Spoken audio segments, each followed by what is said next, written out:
غیر مسلم ہم سے اگر پوچھے کہ بھئی میں کیا پڑھوں آپ کے مذہب کو سمجھنے کے لیے، دین کو سمجھنے کے لیے، تو ہم اسے کہتے ہیں آپ قرآن پاک پڑھیے۔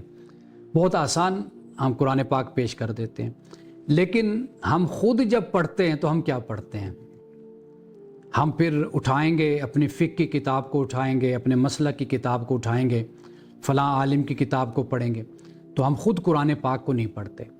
اور میں ایسے لوگوں کو جانتا ہوں کہ جنہوں نے ساری زندگی قرآن کا ٹیکسٹ متن ہی نہیں پڑھا، یعنی ان کی عمریں 50 سال 60 سال، ان کو شرم آتی ہے قرآن پاک کسی بچے سے پڑھنے میں، قاری صاحب سے پڑھنے میں، کہ بھئی ہم اتنے بوڑھے ہو گئے تو وہ کیا کہیں گے کہ ان کو قرآن پڑھنا نہیں آتا۔ ان کو اس میں شرم آتی ہے، لیکن اس کا خیال نہیں آتا کہ کل خدا کی بارگاہ میں جانا ہے تو خدا کی کتاب ہی نہیں پڑھی ہوئی۔ اچھا، پھر اتنی بڑی تعداد ہے کہ جنہوں نے قرآن کا ترجمہ بھی نہیں پڑھا۔ قرآن پڑھتے ہیں اسی روایتی طریقے سے، جیسے سورۃ الجمعہ، سورۃ الکہف پڑھتے ہیں، جمعہ کے روز پڑھ لی، رات سوتے ہوئے سورۃ الملک پڑھ لی عشاء کے بعد، یہ چند صورتیں وہ تلاوت کرتے رہتے پڑھ، لیکن ترجمہ کسی کو بھی نہیں آتا۔ یعنی جب غیر مسلم آئے گا تو اس کو ہم کہیں گے کہ قرآن پاک، اور جب خود اپنی بات ہوتی ہے تو قرآن پاک نہیں ہے ہماری زندگیوں میں۔